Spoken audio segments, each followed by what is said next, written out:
بسم الله الرحمن الرحیم. دوستای خوبم سلام. خب رسیدیم به آخرین قسمت از فصل برترین بانوی عالم. امیدوارم روایت هایی که از داستان حضرت زهرا سلام الله علیها براتون تعریف کردیم برامون درسی داشته باشه تا حداقل هر کدوممون یک قدم در یکی از ویژگی های حضرت خودمون رو بتونیم به حضرت نزدیک بکنیم تا ایشالله ما هم به بهترین خودمون تبدیل بشیم و رضایت حضرت زهرا رو داشته باشیم.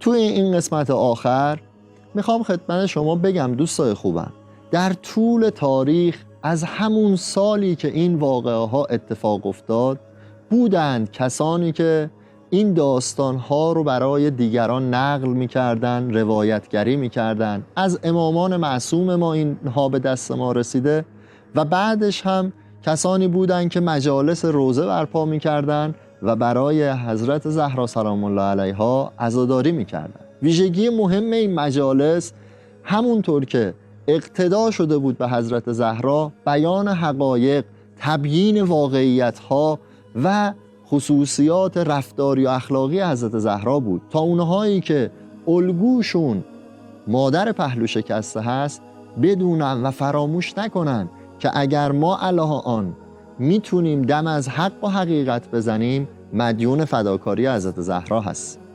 خونه ای که پشت سر من نگاه میکنید خونه ای هستش که سالها قبل جایی بوده که روضه حضرت زهرا درش برپا میشد. بعضیا الان میگن آقا این چیزا قبلا نبود، بعد از انقلاب اسلامیه که اینها ساخته شده. ولی این غلطه. پدران ما، پدر بزرگان ما، اجداد ما در طول تاریخ در جای جای کره زمین بودن کسانی که داستان برترین بانوی عالم رو نقل میکردن و در مصیبتش اشک میریختن. بله درسته، به برکت خون شهدا، به برکت انقلاب اسلامی فضا برای اینکه ما شیعیان بتونیم با صدای رساتر بیان حقایق بکنیم و ظلم‌هایی که در حق مولای متقیان امیرالمؤمنین شده رو بتونیم راحت‌تر بگیم فراهم‌تر شده. امیدوار هستم که همه ما بر محبت و ولایت تنها امیر عالم و تنها جانشین و خلیفه برحق رسول الله که حضرت زهرا سلام الله علیها به ما معرفی کردن و پاش وایسادن ما هم ثابت قدم باشیم. در آخر این قسمت میخوام به شما دوستای گلم کتاب معرفی بکنم، کتاب هایی که به صورت داستانی و ماجراجویانه قضایایی که ما در این قسمت های مختلف خدمت شما گفتیم رو روایت کردن. کتابی که مجموعه کتاب های گزارش های لحظه به لحظه که 23 جلد کتاب هست و 3 جلد از این کتاب ها اختصاص پیدا کرده به داستان برترین بانو.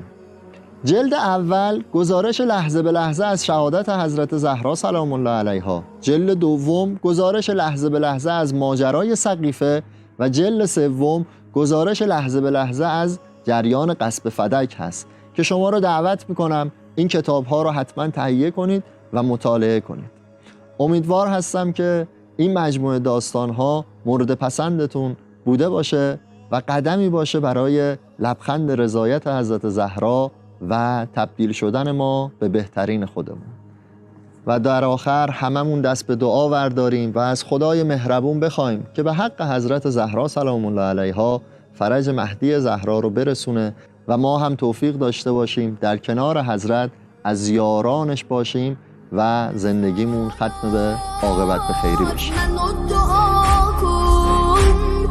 روز قیامت منو جدا کن، عقده‌ای دارم میون سینم، قسمت ما رو کرب و بلا کن. تو که صاحب بهشتی گلم و خودت سنشتی روی قلب و دل و جونم، اسم حیدر رو نوشتی، اسم حیدر رو نوشتی. یا زهرا مددی یا زهرا زهرا مددی یا زهرا مددی یا زهرا یا زهرا مددی یا زهرا مددی یا زهرا مددی یا